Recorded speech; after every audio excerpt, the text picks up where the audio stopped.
आशा करता हूं आप सब बहुत अच्छे होंगे। मेरा नाम है सिद्धांत अग्निहोत्री। स्टडी ग्लोस पे आपका बहुत बहुत स्वागत है। आज हम फिर मणिपुर को लेकर हाजिर हैं। तो मणिपुर में CM, former CM N Biren Singh नहीं, हमारा इमाम जो कि 1963 से लेकर 69 तक सीएम थे, अभी 1994 में, मतलब अभी नहीं 30 साल पहले उनका देहांत हुआ। तो उनके घर पे हमला हुआ है रॉकेट लॉन्चर से। बात इतनी सी है कि अभी आपने देखा कि ड्रोन से हमला हुआ है ना, ड्रोन से बम गिरा, अब रॉकेट लॉन्चर। तो मणिपुर के हालात काबू में आ रहे हैं नहीं। हम बात करेंगे इसकी बहुत अच्छे से, लेकिन बस 1 मिनट आपका लूँगा दोस्तों। बताना चाहता हूँ कि हमारा जो शानदार कोर्स है पॉर्न एडिक्शन को ख़त्म करने का, उसकी क्लासेस शुरू हो गई हैं। कल उसकी पहली क्लास थी, मिस ना करें दोस्तों। हमारे ऐप को डाउनलोड करें, वेबसाइट विजिट करें। सिर्फ 500 रुपये का ये कोर्स है। 100 डेज, हर दिन हम आपको चैलेंज देंगे, एवरी डे। और याद रखिए कि हम आपके दिमाग को रिप्रोग्राम कर देंगे। तो कोर्स को अवेल करें। अगर आप कॉम्बो लेते हो, आपको 9 महीने की वैलिडिटी मिलेगी जब से आप परचेस करेंगे। अगर आप कॉम्बो लेते हो 75 डेज प्लस 100 डेज, तो वो उसमें 1 साल की वैलिडिटी है। तो ऐप को डाउनलोड करें, make the best out of it, क्योंकि क्लासेस ऑलरेडी शुरू हो गई हैं। तो हम बात कर रहे हैं यहाँ पे किसकी? मणिपुर की। देखिए मणिपुर में प्रॉब्लम क्या हो रही है, थोड़ा मणिपुर का इतिहास देख लेते हैं। मणिपुर में दिक्कत क्या है थोड़ा सा मैं आपको बता देता हूँ। कांगले पाक डायनेस्टी थी। मणिपुर को मणिपुर बाद में बोला गया। यहाँ के जो कांगले पाक के राजा थे वो फिर एक धर्मगुरु के संपर्क में आए, है ना, और उसके बाद उन्होंने संस्कृत नाम मणिपुर रखा और हिंदू को पूरे राज्य का स्टेट रिलीजन बना दिया। ठीक है, अब क्या होता है, वक्त आगे बढ़ता है। आपको पता है कि मणिपुर बहुत ही इंपॉर्टेंट एरिया है, स्ट्रैटेजिक लोकेशन है। जैसे जैसे वक्त आगे बढ़ा मणिपुर में, वैसे वैसे चीजें उतनी स्थिर नहीं रही। ब्रिटिशर आ गए। इधर जो था आज का जो म्यांमार है, उस समय का बर्मा था। बार बार बर्मा जो है मणिपुर किंगडम को अटैक करता था। ठीक है, प्रॉब्लम होती थी, राजा को बार बार बचाना पड़ता था। अब हुआ क्या कि 1919 में बर्मा ने मणिपुर पे भयानक अटैक किया और मणिपुर को अपने कब्जे में ले लिया। बिल्कुल सही आपने सुना। 7 साल तक, मतलब यहां पे इतनी मारकाट मचाई, बहुत लोगों को मारा। ब्रिटिशर से मदद मांगी गई, ब्रिटिशर आए। ब्रिटिशर ने, एंग्लो बर्मीज वॉर होता है 1824 से लेकर 1826, हरा दिया बर्मा को। और यहां पे इसको एक प्रिंसली स्टेट बना दिया। प्रिंसली स्टेट का मतलब यही है कि देखिए, एक तो 11 प्रोविंसेस थी, वहां डायरेक्ट ब्रिटिशर रूल करते थे, और बाकी जगह उन्होंने राजा बैठा रखे थे, राजा के थ्रू रूल होता था। प्रिंसली स्टेट रूल ब्रिटिशर ही करते थे। ठीक है, अब क्या हुआ कि ब्रिटिशर ने, देखिए ब्रिटिशर को क्या था, ब्रिटिशर को मेन था कि वो खाली निचोड़ना चाहते थे। उन्होंने भगा तो दिया, बर्मा को हरा दिया, लेकिन ऐसे फ्री फंड में तो हराया नहीं। तो उन्होंने क्या किया, एक डिवाइड सा क्रिएट कर दिया। उन्होंने वो पहाड़ के रीजन को ऐसे ही छोड़ देते थे क्योंकि उसको गवर्न करना बहुत मुश्किल होता था, और वैली जो रीजन था उस पर ज्यादा फोकस करते थे। ठीक है, अब ये जो वैली और हिल, यहां से ही डिवीजन जो है वो शुरू हुआ। ठीक है, जो पहाड़ी एरिया में थे वो रहते थे कुकीज, और क्योंकि ब्रिटिशर का ज्यादा फोकस वैली में था, वहां पे रहते थे माइटीज, है ना। माइटीज अपने आप को बताते हैं कि हम ओरिजिनल इनहैबिटेंट्स हैं। कुकीज भी यही बताते हैं। कुकीज, माइटीज ये आरोप लगाते हैं क्योंकि कुकीज म्यांमार से आए हैं। ठीक है, बहुत पहले यहां से माइग्रेशन हुआ है, और हम यहाँ के ओरिजिनल इनहैबिटेंट हैं। माइटीज बेसिकली मेजॉरिटी हिंदू हैं।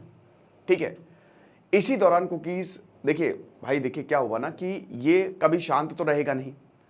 ब्रिटिशर ने बहुत सारे क्रिश्चियन मिशनरीज को यहाँ पे भेजा, मेजॉरिटी में कन्वर्जन भी हुआ। तो आज देखेंगे कुकीज में ज्यादातर आपको क्रिश्चियन से मिलेंगे। ये हुआ। उसके बाद भारत आजाद होता है 1947 में, और कुकीज और माइटीज का ये झगड़ा चल रहा है। ठीक है, अब क्या हुआ, जब 1947 में भारत आजाद हुआ तो उस समय जो शायद राजा थे, बोधी चंद्र शायद राजा थे, आप एक बार चेक कर लीजिएगा, उनके ऊपर ये प्रेशर बना। उस समय राजा जो किंगडम था वो कमजोर था, क्योंकि प्रिंसली स्टेट को ये बोला गया था ना, आप आजाद भी रह सकते हो, या तो पाकिस्तान को ज्वाइन कर लो, भारत को ज्वाइन कर लो, आजाद रह लो। अब उनको ये बोला गया, उनके ऊपर पब्लिक ने आरोप लगाया कि भैया आप भारत के साथ विलय ना करो। तो ये तो बहुत दिक्कत हो जाती, क्योंकि देखिए नॉर्थ ईस्ट स्टेट बाकी देशों का हस्तक्षेप हो रहा था, और बहुत जल्द अगर नहीं कुछ करते ना तो मणिपुर कॉम्प्रोमाइज हो जाता, मणिपुर भारत के हाथ से चला जाता। भारत ऐसा सोने नहीं दे सकता था। तो जैसे ही वो राजा बाहर गए, तुरंत भारत सरकार ने हाउस अरेस्ट किया और बोला कि आप इसको साइन करिए, आप भारत से मर्ज होइए। भारत से मर्ज हुए। अब जब भारत से मर्ज हुए तो ट्राइब्स वाला प्रॉब्लम तो थी ही।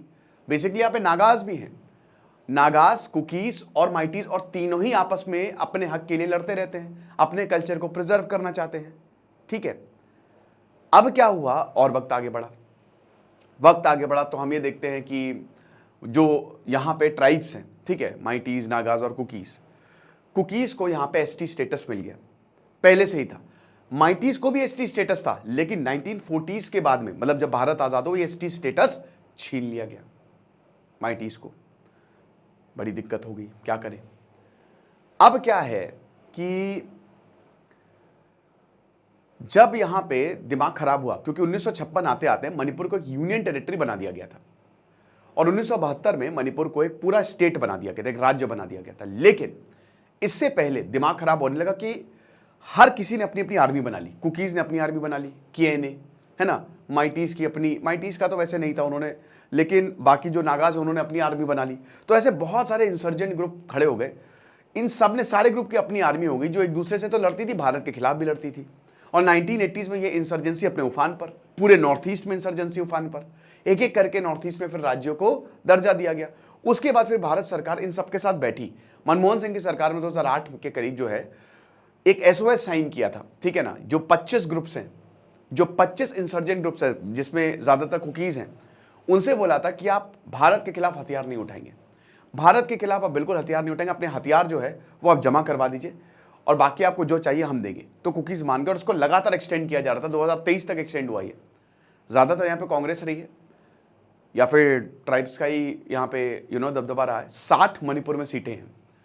अब 2017 में एन बीरेन सिंह, जो कि पहले कांग्रेस में थे, बीजेपी में आ गए और पहली बार बीजेपी जीती। 2017 में एन बीरेन सिंह जो खुद माइटी हैं, और 2022 में 2 बार मतलब इनकी सरकार बनी है एन बीरेन सिंह की। सब कुछ अच्छा चल रहा है। अच्छा तो नहीं चल रहा है, कॉन्फ्लिक्ट बहुत होते रहते थे। 1993 में नागाज ने कॉन्फ्लिक्ट कर दी। नागाज ने बोला ये एरिया हमारा है, कुकीज को मारकाट किया, बहुत दिक्कत हुई। ऐसे ही दोस्तों लेट 2000 में यहां पे अगेन कुकीज ने हमला किया। तो ये मैंने बताया ना कि कॉन्फ्लिक्ट कई बार हुआ है, कई बार आपस में लड़ाई हुई है। अब देखिए कुकीज की अगर बात करें तो ये जो पहाड़ी रीजन आप देख रहे हो, ये बाहर वाला जो पहाड़ी रीजन है, जो 90% है मणिपुर का, इसमें कुकीज का कंट्रोल है, ठीक है, इसमें ये कंट्रोल करते हैं। और इनको सबसे बड़ी बात ST status, scheduled tribes status मिला गया है। माइटीज को SC, OBC, ST स्टेटस नहीं मिला है, ठीक है। बाकी जो ये वाला रीजन है, इम्फाल वाला, ये है हिल वाला, सॉरी प्लेन वाला, यहां पे माइटीज रहते हैं। ये 10% एरिया, यानी कि जो पॉपुलेशन है मणिपुर की, उसमें 90% एरिया में कुकीज रहते हैं। और जो माइटीज है 50% पॉपुलेशन इस 10% एरिया में रहती है, वैली एरिया में, पहाड़ों के बीच के एरिया में। यहीं से बेसिक कॉन्फ्लिक्ट है। जो कुकीज है, क्योंकि वो ST में, तो वो कहीं पे भी जमीन खरीद सकते हैं, लेकिन जो माइटीज हैं वो हिल में जमीन नहीं खरीद सकते, पहाड़ों पे जमीन नहीं खरीद सकते। तो माइटीज का यही कहना है कि पहली बात तो ये बाहर से आए हैं, म्यांमार से आए हैं, ठीक है, ये आरोप लगते हैं। दूसरी चीज है कि ये एक तरीके से हमारे साथ ज्यादती, हमारे साथ डिस्क्रिमिनेशन है। तीसरी चीज ये है कि आप देख सकते हो कि हमारी पॉपुलेशन भी ज्यादा है, हमारी 50%, हम आपको प्रूफ के साथ ये दिखा सकते हैं कि हमारी पॉपुलेशन ज्यादा है, लेकिन हम जमीनें जो है वो नहीं खरीद सकते। हम कोई नहीं 10% एरिया में आपने कैद करके रखा हुआ है। तो माय लॉर्ड, ये कैसा इंसाफ है। कुकीज कहते हैं, अच्छा माइटीज ये भी बोलते हैं कि यहाँ पे जो पॉपी कल्टीवेशन है ये भी हमको देखना पड़ेगा, भाई ग्रोथ रेट कैसे इतनी तेजी से बढ़ रहा है। यहाँ पे बाहर म्यांमार का भी हस्तक्षेप है, और कुकीज क्योंकि भाई इधर से आए हैं तो इनको ज्यादा फेवर भी करते हैं, ये भी प्रॉब्लम। कुकीज का ये आरोप है कि भाई पहली बात तो आप बिल्कुल गलत बोल रहे हो, भाई 40 सीटें हैं, 60 सीटें, 60 में से 40 माइटीज की हैं, तो एक तरीके से पॉलिटिकली आपका कंट्रोल है। आजकल एक भी CM आज तक कोई भी कुकीज का नहीं रहा है। दूसरी चीज, आपके पास स्कूल है, कॉलेजेस हैं, सरकारी जॉब आपके पास है। हम तो बहुत ज्यादा बैकवर्ड, हमारे पास तो कुछ भी नहीं है। तीसरी चीज, भैया ऐसे कैसे आप हम पे आरोप लगा सकते हो, हम प्रूव कर सकते हैं कि हम यहाँ पे रहने वाले हैं, हमारा यहाँ पे ज्यादा दबदबा रहा है, और मतलब हमारी ये धरोहर रही है बहुत समय से। हाँ, आपके पास प्रूफ है तो हमारे, हालांकि किसी के पास प्रूफ कोई पक्के तौर पे प्रूफ नहीं कर सकता, ठीक है, ये है। और यहां पे यही बोला, जस्टिफाई करते हैं कि जो हमको ST स्टेटस मिला है, आपके पास माइटीज के पास ऑलरेडी बहुत ताकत है, और अगर आपको स्टेटस देंगे तो और ज्यादा ताकत बढ़ जाएगी, ये आरोप लगता है। अब इसी वजह से दोनों में कॉन्फ्लिक्ट है। अब पिछले साल देखिए कोर्ट ने एक डिसीजन दिया कि माइटीज के ST स्टेटस को देखा जाएगा, हम रिव्यू करेंगे। जैसे ही ये हुआ, तुरंत यहां पे हम ये देखते हैं प्रॉब्लम शुरू होगी। देखिए प्रॉब्लम वैसे बहुत पहले से थी, ये इमीडिएट कॉज था। मार्च 2023 में CM बीरेन सिंह ने एक एविक्शन ड्राइव चलाई, ठीक है, कि जो इलीगल लैंड है उनको तोड़ा जाएगा। कुकीज उसमें दिमाग खराब, कुकीज बोलते हैं कि सीएम एन बीरेन्द्र सिंह जो है वो माइटी हैं तो जाहिर सी उनको फेवर करेंगे, ठीक है। ये सब कुछ हुआ तो काफ़ी यहाँ पे आंदोलन हुए, प्रोटेस्ट हुए। अब इमीडिएट कॉज यही था। इमीडिएट कॉज में जैसे ही कोर्ट का फैसला आता है 3 मार्च 2023 को, जो स्टूडेंट सॉलिडारिटी ग्रुप है कुकीज का, उसने एक पूरा मार्च निकाल दिया 80 लोगों का। उसके आवेश में उसके ऑपोजिट माइटीज ने निकाल दिया। शाम होते होते दोनों भिड़ गए आपस में और भयानक हिंसा हुई। उसके बाद हिंसा रुकी नहीं। पहले जो हिंसा होती थी, प्रॉब्लम होती थी, तो यहाँ पे जो एक्टिविस्ट हैं, जो लोग हैं, वो बैठ के सुलह करा देते थे, लेकिन इस बार ऐसा कुछ नहीं हुआ और ये लगातार हिंसा चलती जा रही है। यहां तक कि दोस्तों जो पुलिस है, पुलिस माइटीज, जैसे माइटीज में अगर कुकी थाना है, कुकी छोड़ के कुकी एरिया में भाग गए, और जो माइटीज है कुकी में है तो वो यहां आ गए। पुलिस के ऊपर भी आरोप लगा कि कुकी और माइटीज में बट गई है। एक समय तो ऐसा हुआ जब इधर आर्म्ड फोर्स है, इधर माइटीज है और कुकीज है, मतलब इनकी पुलिस ने एक दूसरे के ऊपर गोलियां तान दी थी। ये हिसाब किताब हुआ, ठीक है। फिर उसके बाद यहां पे इंसर्जेंसी की प्रॉब्लम तो हमेशा से ही रही है भाई। आसपा लगा था मणिपुर में, मणिपुर को डिस्टर्ब एरिया घोषित किया गया था, इतने ज्यादा इंसर्जेंट ग्रुप यहाँ पे क्रिएट हो गए थे, तो इंसर्जेंसी की प्रॉब्लम हमेशा से रही है। तो वहां जैसे ही अगर ये सब कुछ होता है, तुरंत ये जो ग्रुप्स हैं वो जाग जाते हैं। म्यांमार में अनस्टेबिलिटी, भयानक डिक्टेटरशिप है वहां पे, तो सिविल वॉर ऑलरेडी चल रहा है, तो इसीलिए मणिपुर को बचाना बहुत ज्यादा जरूरी है। अमित शाह ने वादा किया था कि 5 साल के अंदर अंदर 2022 में हम ये एक आपको पीसफुल रेजोल्यूशन देंगे। इसी वजह से 2022 में बीजेपी दोबारा आई थी, लेकिन इस समय हालात ऐसे हैं, इतने ज्यादा नाजुक हालात है कि कुछ कहने को नहीं। अब पिछले 1 साल में क्या हुआ है, आर्मी ने कंट्रोल किया है, लेकिन फिर भी 220 लोग अब तक दोनों साइड से मारे जा चुके और हजारों डिस्प्लेस्ड, हजारों लोग। अभी दोस्तों 3 दिन पहले आपने देखा ड्रोन से हमला हुआ, ड्रोन से आया, बॉम्ब छोड़ के चला गया, गोलीबारी हुई जिसमें लोग मारे गए। और अभी जो हमला है दोस्तों, यहां पर रॉकेट लॉन्चर से हमला हुआ, यानी कि सोफिस्टिकेटेड वेपन है इनके पास। इसमें आपको बता दूं कि एक इंसान की जान गई है और 5 लोग जो हैं वो घायल हुए हैं। आप समझ रहे हो? तो इससे पहले रॉकेट्स का यूज नहीं हुआ था, पहली बार रॉकेट्स का यूज हुआ है। तो रॉकेट का यूज हमको क्या दिखाता है कि सिचुएशन आप देख सकते हो कि ये बहुत बिगड़ने वाली है और सरकार को जल्द से जल्द कुछ करना पड़ेगा। सरकार, देखिए पहली बात तो मैं हमेशा बोलता हूं पीएम मोदी को एक बार मणिपुर जाना चाहिए। इट इज वेरी इंपॉर्टेंट कि पीएम मोदी एक बार मणिपुर जाएं, वहां के लोगों से मिलें। एक उनके पास ये ताकत है कि वो कॉन्फ्लिक्ट खत्म कर सकते हैं। अमित शाह गए ठीक है, लेकिन मेन मोदी जी हैं। एक बार अगर आप हो जाएंगे ना तो चीजें बहुत ज्यादा ठीक हो जाएंगी। ओके, तो यहां पे former chief minister Mairembam Koireng Singh, MK Singh, जो कि मोरियांग टाउन में है, वहां पे लगभग दोपहर के 3:30 बजे हमला हुआ। यानी कि ये एन बीरेन्द्र सिंह के घर पे नहीं हुआ, क्योंकि वहां तो सिक्योरिटी रहती है। अब यही है कि थोड़ी दूर पे गिरा 72 साल की जो आर.के. रावी सिंह, और बोला गया कुकी साइड से हमला हुआ है, कुकी हिल से हमला हुआ है, उनकी जान गई। 5 रिलेटिव जो हैं फॉर्मर चीफ मिनिस्टर के, जिसमें 13 साल की बच्ची है, वो घायल हुए। तो ये ऐसे तो हालात है, आप देख ही सकते हो। 1963 से लेकर 69 तक 3 बार सीएम रही हैं एमके सिंह।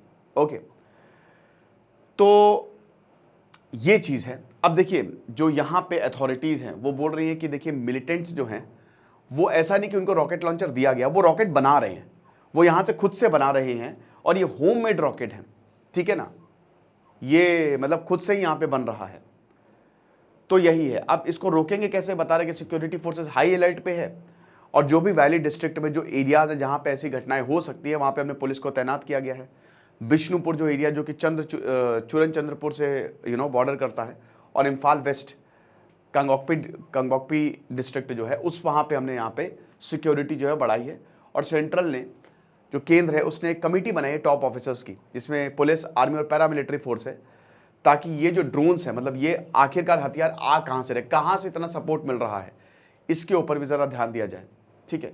लेकिन बात दोस्तों वही है कि ये इतना आसान है नहीं जिस तरीके से चीज़ें हो रही हैं, और यहाँ पे मणिपुर पे ध्यान देना चाहिए, ठीक है। बहुत ज़्यादा ज़रूरी है कि हम मणिपुर को न्यूज़ में रखें, ताकि यहाँ पे प्रेशर भी बने कि मणिपुर का कोई रेजोल्यूशन निकले। तो बाकी आप हमारे कोर्स को ज़रूर अवेल करें, कोई और अपडेट होगी मैं ज़रूर बताऊँगा। Thank you so much.